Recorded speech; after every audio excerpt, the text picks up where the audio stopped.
I'm just going to say it, you and the kid are a burden. Get lost. My husband was drunk, but that was an awful thing to say. My granddaughter Lisa ran away in tears. Lisa. She had worked so hard on that picture for her grandpa, only to see it thrown away right in front of her. Just when I thought things were never going back to the way they were. The doorbell rang. Who could it be at this hour? Wait, could it be? Hey, sis, it's been a while. Emily. What are you doing here? I stood there in shock as my husband spoke again.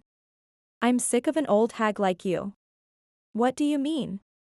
You two can't possibly. My sister Emily looked down at me with a spiteful smile. Emily said, Sis, I'm seeing your husband. What? That's how it is. Sorry, but I'm marrying Emily.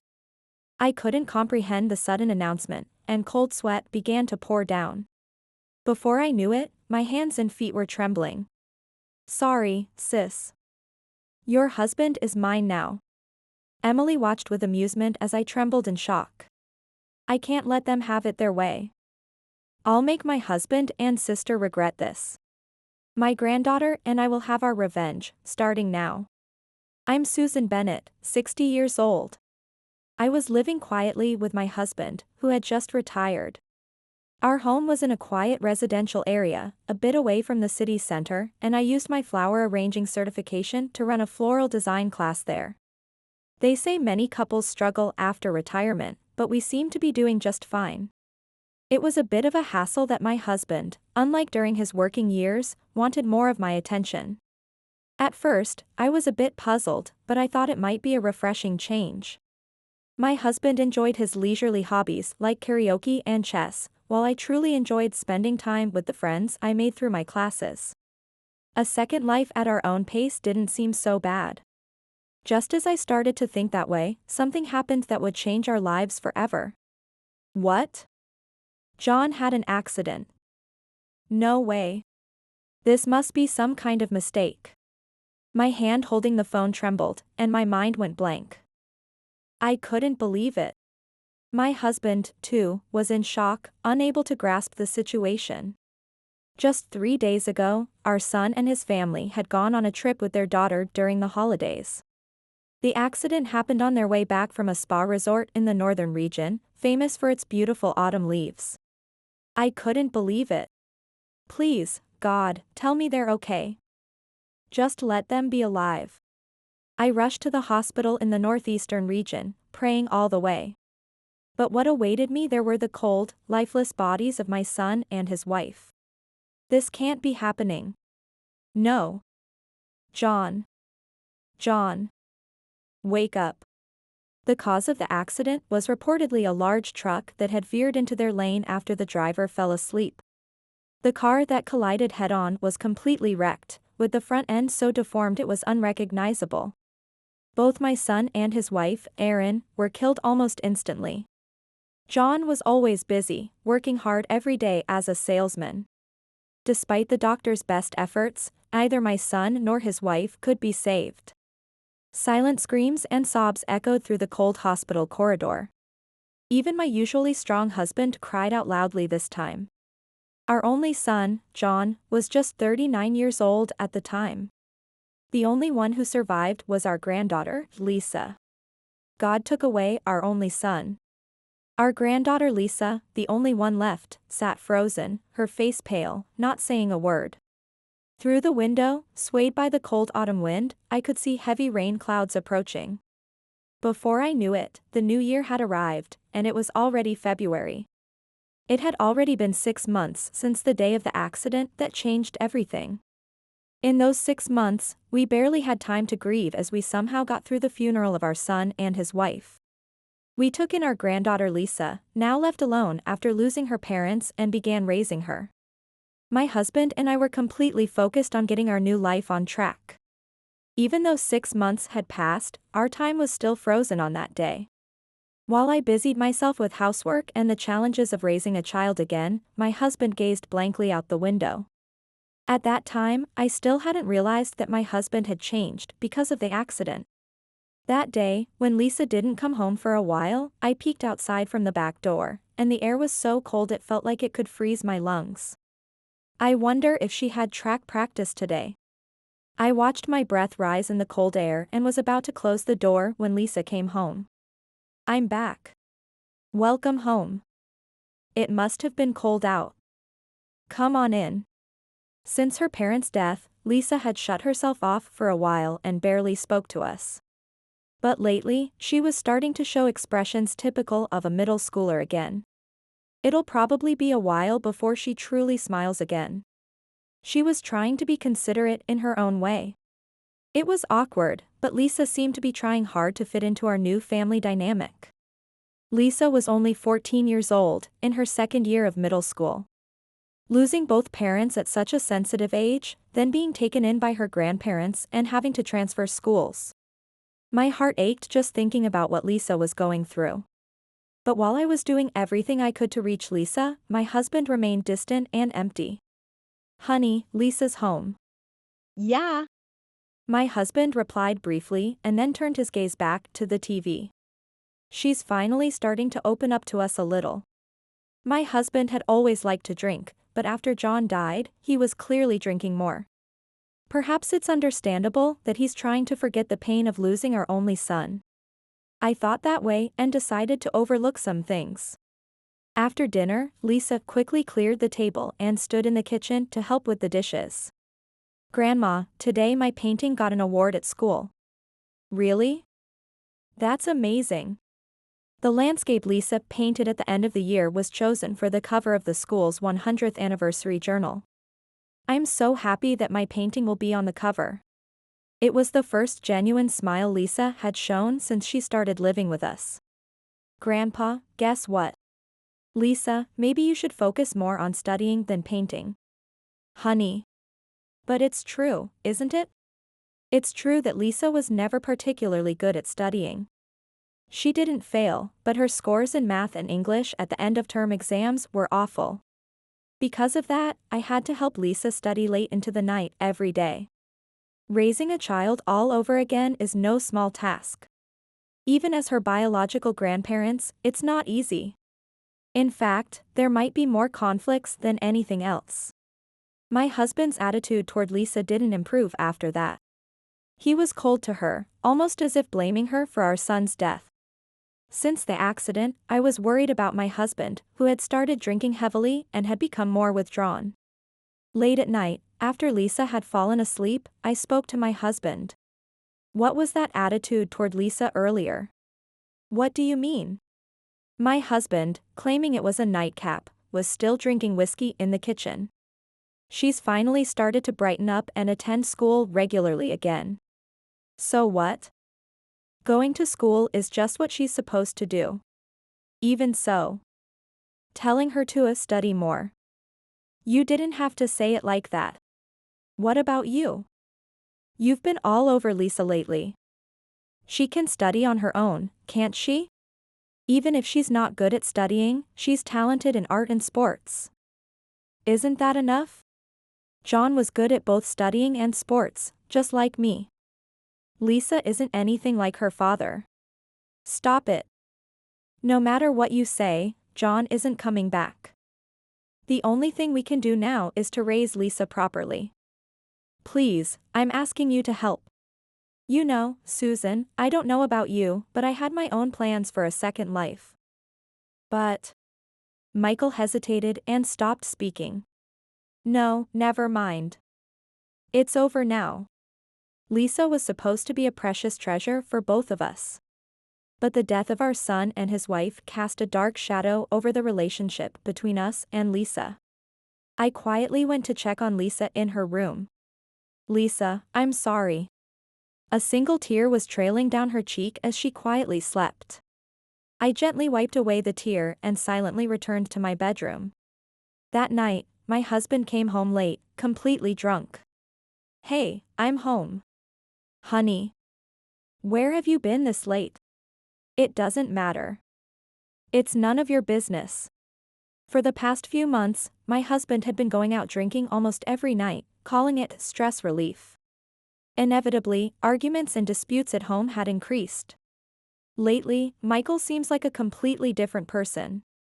My husband stumbled into the living room, slumped carelessly onto the couch, and demanded, "Get me some water." Annoyed, I handed him a glass of water. He gulped it down without hesitation, then said something unexpected. "I ran into your sister at the bar today." "What?" "You saw Emily." I felt an uneasy sensation stirring deep in my chest. Emily and I are sisters, but we have different mothers, we're half-sisters.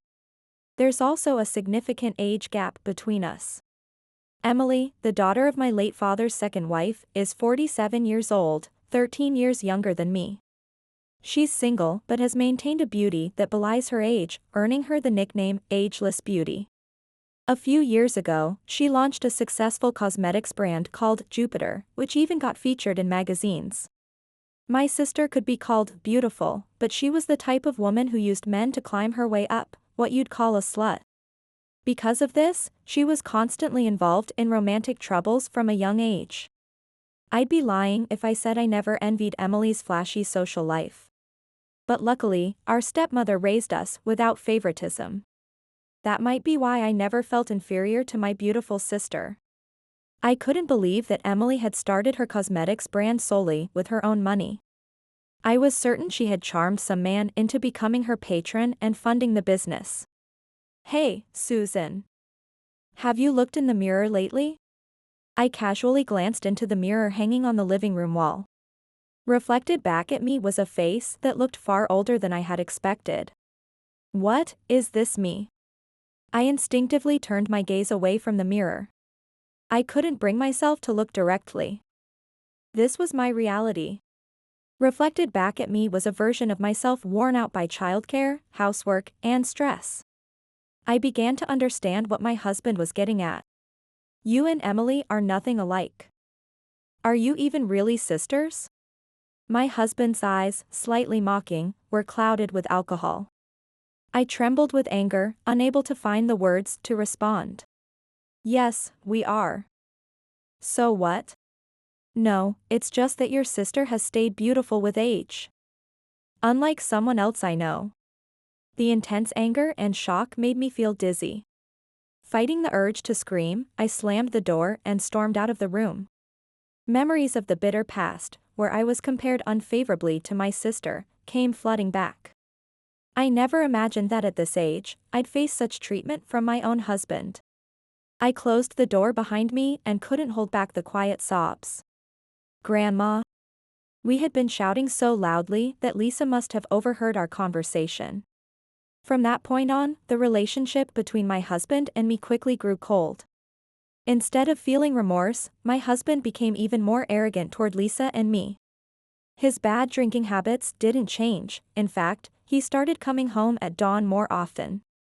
In his younger days, Michael had his fair share of relationships and had dated several women before marrying me. I was worried, but there was nothing I could do about it. My husband still went out drinking almost every night, but lately, I had stopped trying to say anything and just let it happen. He doesn't listen to me anymore. I was halfway resigned, but still held on to a faint hope that he might regain some of his old kindness. Oh no. I was daydreaming. I snapped back to reality. "Thank you again for today, Mrs. Bennett." I exchanged cheerful words with a student from my flower arranging class and saw her off with a smile. After my son and his wife passed away, I closed the class for a while, but when I reopened it, the students quickly came back. Now, I could hardly say I had any conversation with my husband, who no longer cared about the family. He barely spoke to Lisa either. Today was the day of my flower arrangement class. The room was filled with colorful flowers, and the classroom was filled with a sweet fragrance. Interacting with my students was my only joy and emotional solace. After everyone left, I began tidying up the classroom. The deep indigo vase is my favorite. My husband bought it for me a long time ago from a pottery workshop. I pulled a single deep red rose from the flower frog and stared at it intently. The luxurious rose was illuminated by the setting sun streaming through the window. Its radiant beauty reminded me of my sister, whom my husband had met recently. My husband's words echoed in my mind again. Have you looked in the mirror lately?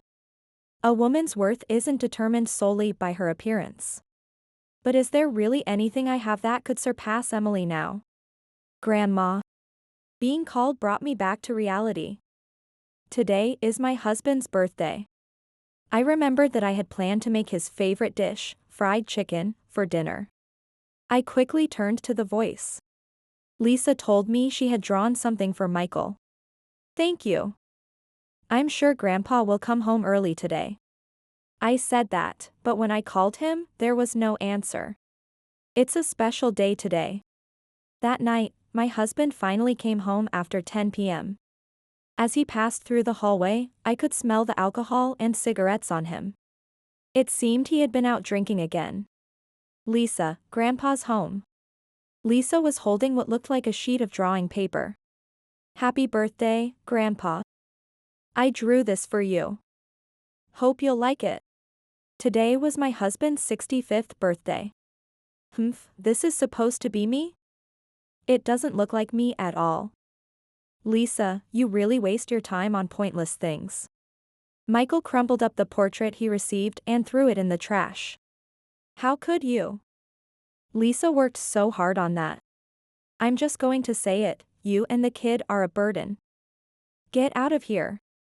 My husband was drunk, but that was an awful thing to say. Lisa ran away in tears. Lisa. We may never go back to what we used to be. Just as I thought that, the doorbell rang. Who could it be at this hour? Wait, could it be? Sis, it's been a while. Emily. What are you doing here? I stood there in shock as my husband spoke again. I'm sick of an old hag like you. What do you mean? You two can't possibly. Emily looked down at me with a spiteful smile. Sis, I'm seeing your husband. What? That's how it is. Sorry, but I'm marrying Emily. I couldn't comprehend the sudden announcement, and cold sweat began to pour down. Before I knew it, my hands and feet were trembling. Sorry, sis. I'm taking your husband. Emily watched with amusement as I trembled in shock.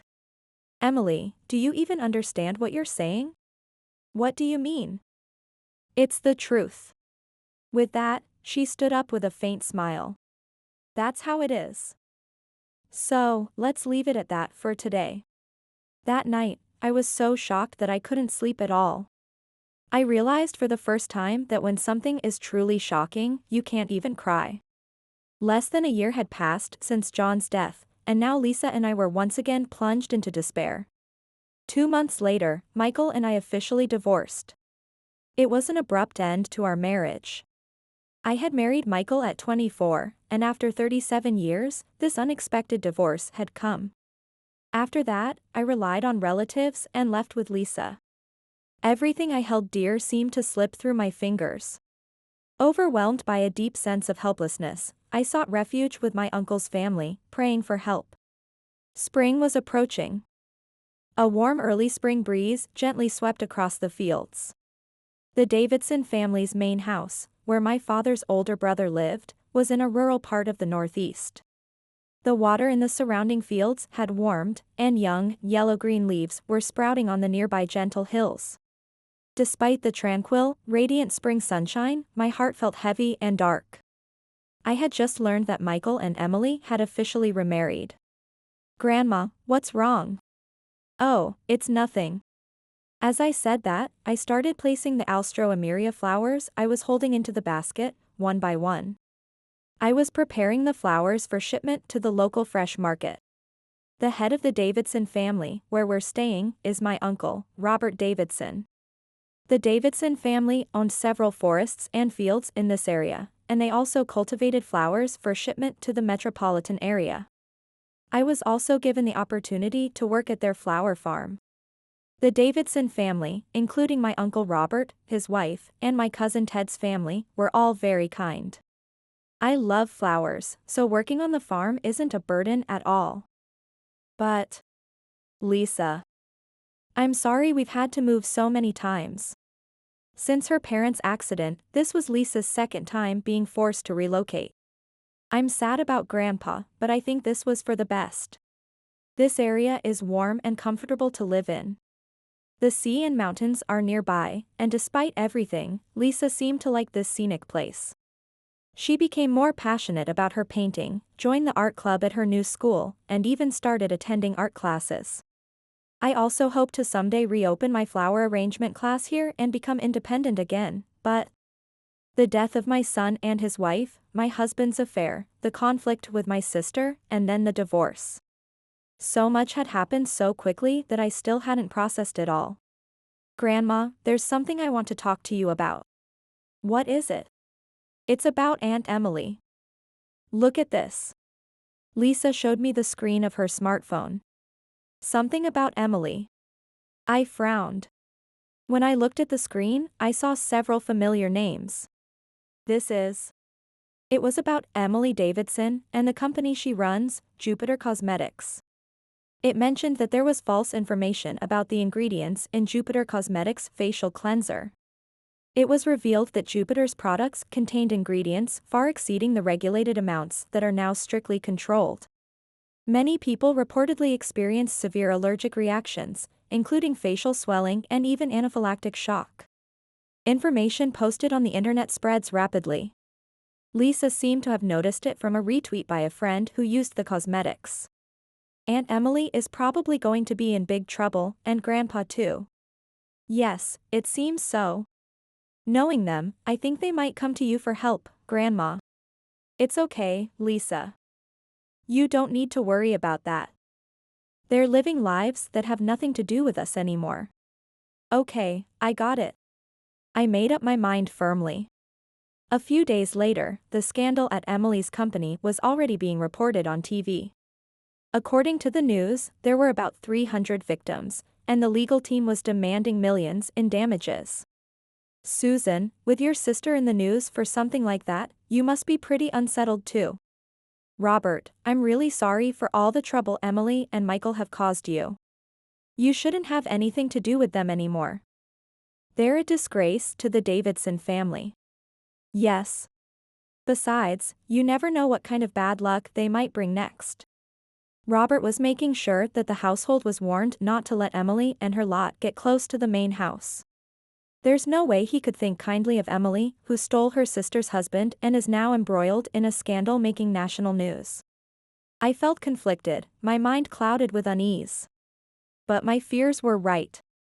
A few days later, I got a call from an unknown number. Hello, is this Susan? To my surprise, it wasn't Emily, but my ex-husband calling. What do you want now? That's cold. I just need a favor. No. At least hear me out. I officially married Emily the other day, and I took a board position at a Jupiter too. Then this mess happened. So what? I need you to lend me some money. Your father was quite wealthy, wasn't he? You must have inherited a good amount when he passed. What? You think you can take my father's inheritance too? No way. Don't ever contact me again. To cheat with his wife's sister, abandon his family, and then try to take that wife's inheritance too. I was boiling with rage. I desperately tried to hold back my emotions so Lisa wouldn't notice. Grandma, I'm home. Lisa had come home. Maybe she had track practice today. Her face was slightly sunburned from the early summer sun. What's wrong? What? What's wrong? Because, Grandma, you're crying. Startled, I touched my face and felt tears streaming down my cheeks. I'm sorry, I'm so sorry, Lisa. I'm really sorry for dragging you into all this. Unable to wipe away my tears, I covered my face with both hands and broke down sobbing. Then, a soft hand rested on my head. It was Lisa's hand. Grandma, don't cry. I could feel Lisa looking at me with concern. The dark emotions I had been suppressing overflowed all at once, and I couldn't stop them. During that time, Lisa kept gently patting my head. Grandma, you haven't done anything wrong. I couldn't respond. Was it really not my fault? If only I had paid more attention to my husband after John died. If only I had been more considerate of his feelings. If only John and the others hadn't been in that accident. Would our fate have been different? But now, everything we lost was beyond recovery. Grandma, let's be happy. Can we really be happy? If you wish for it, Grandma, I'm sure we can. You're right. I'll be here with you, so don't worry. I couldn't help but cry and laugh at the same time. At that moment, for the first time, I was truly grateful that Lisa had survived. That night, I made a decision. I finally decided to demand alimony from my ex-husband and my sister. Lisa, I need to talk to you about something. What is it? I'm thinking of opening a flower arrangement class again. What do you think? Lisa's face lit up with a smile. I think it's a great idea. I'm all for it. I knew I needed substantial funds to raise Lisa properly. Lisa accepted the idea with a smile. The Davidson family is so kind. I never felt uncomfortable here, not even once. But I had begun to think about starting a new life with just Lisa and me. Taking care of so many beautiful flowers at this farm had deepened my love for them even more. And even in this temporary home, I've kept my instructor's license safe. Flower arranging was one of the lessons that our mother made us take as children. Emily gave it up halfway, but I loved flowers, so I stuck with it. A few weeks later, Emily called the main house. Sis, what's the meaning of this? You're demanding alimony now? I just got a call from the lawyer. It's my rightful claim. This is for what you both did to me. It's your fault for losing your husband. Don't blame me. You're still just as irrational as ever. That's why I hate you. You always act so smart, playing the good girl, and everyone always likes you. I hate that about you. Is that really how you felt? I was surprised. You always had so many people around you, and Mom and Dad cherished you. There's no way you could ever understand how I felt. Emily. You know, my company is finished. We're being sued by a group of victims, and the damages have ballooned into the millions. And now, on top of that, you're demanding alimony? Give me a break. Emily, I've always felt inferior to you. We were the same, weren't we? I can't believe I'm only realizing this now. But this time, I can't back down. This is for John too. John, watch over us from heaven. I promise I'll raise your daughter well. It might be impossible to reconcile with either my sister or my ex-husband while we're still alive. That's okay. I will live by my beliefs. I've decided that Lisa and I will find happiness together. The following week, 2 pieces of good news arrived from Lisa's school. One was that Lisa had performed well in track and field, earning a spot in the national championships for hurdles. And the other was, what, really? You're painting? Yes, really. Grandma, I get to go to the Netherlands. At first, I couldn't believe my ears. Lisa's painting had won first place in a competition. The competition Lisa entered was a summer painting contest hosted by one of the top art supply companies in the country. Her painting won the grand prize and would be displayed for a limited time at a prestigious museum in the Netherlands. In addition to the prize money, the winner was given travel and accommodation expenses. This news was even featured in the cultural section of the newspaper, catching Michael's attention. Once again, the Davidson house received a call. Hello, is this Lisa? It's been a while. How have you been? I'm fine. I saw the newspaper. It's amazing that you won a prize. Show it to Grandpa too, will you? I can't. It's going to be displayed overseas. I heard there's prize money too. Could you put Grandma on? I need to talk to her. No, Grandma said she wouldn't give you any of the prize money. And besides, I wasn't asking about the money, really. The truth is, Michael had visited the Davidson house a few days earlier, trying to reconcile with me. At this point, it's understandable if it seems like he was after the prize money. From the beginning, I had no intention of getting back together with Michael. In truth, he was already completely worn out and exhausted by this time. The financial losses from Emily's cosmetics business, the damages from the class action lawsuit, and the alimony for the affair had nearly driven them both insane. In fact, they might have already lost their sanity. Emily's beauty had completely faded, and she looked much older than her age. She no longer had the energy to care about her appearance or makeup and was on the verge of madness. The cost of the affair, in which she had stolen her sister's husband, was far greater than she had imagined. After frantically searching for funds, they ended up with millions in debt. Michael and Emily were completely drained, both mentally and physically. From the very beginning of their marriage, they had been plagued by troubles, and their relationship was on the verge of collapse. If I had known it would be like this, I would never have married you. You're useless. What? You're the one who seduced me in the first place. I'm the one who got tricked. Give me back my life. It was at that moment he finally realized that Emily never really loved him. Sensing that her cosmetics business was starting to fail, Emily had quickly sought out someone to leech off by remarrying. He finally understood that she had manipulated him and used him completely. He also realized that the affair was Emily's way of exacting revenge on me, whom she had both envied and resented. But it was all too late. The money, the home, the family, the love, and even the memories, all gone. Except for one thing, his new wife, who was on the brink of madness and despair.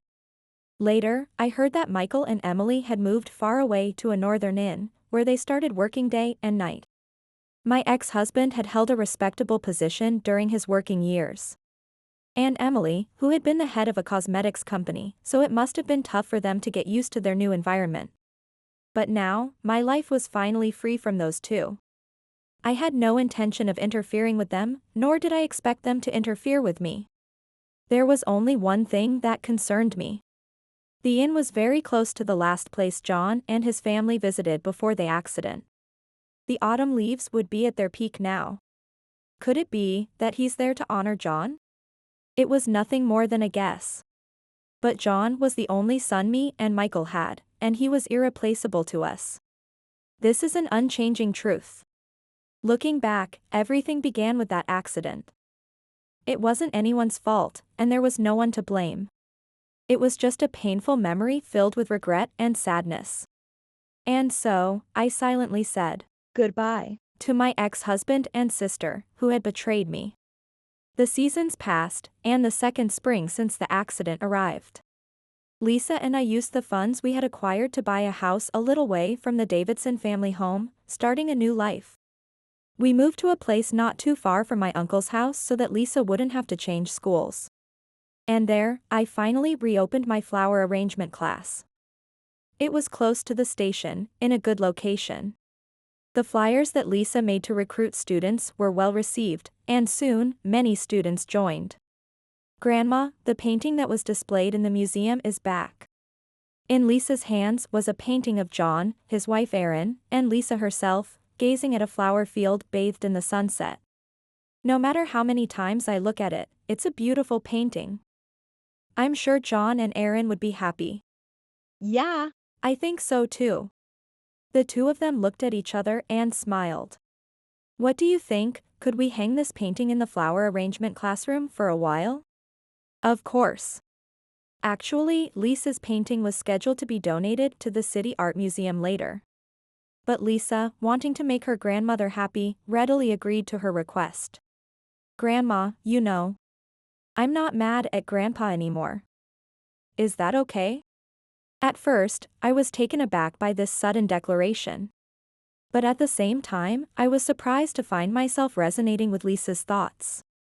You can feel however you want, Lisa. Okay. Whatever your feelings are, they're yours, and whether you choose to forgive or not is entirely up to you. Thank you. That's right, those two have already received enough punishment for their actions. I should free myself too. I'm only 62.